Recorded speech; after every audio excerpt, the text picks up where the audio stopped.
Halo, assalamualaikum guys. Temenin aku masak tumis kangkung. Nah, ini ragi rengoknya aku iris-iris aja, ndak aku giling.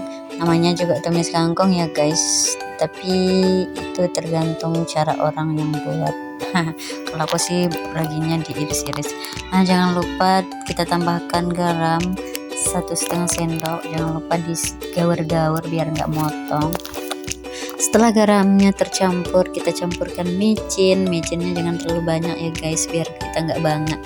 Nah, setelah itu tambahkan sedikit air, jangan dia ngonong-ngonong itu kangkungnya, biar rasanya makin mantap alias makin mantul. Setelah itu kita masukkan kangkungnya guys. Nah, terima kasih untuk video hari ini. Bye bye.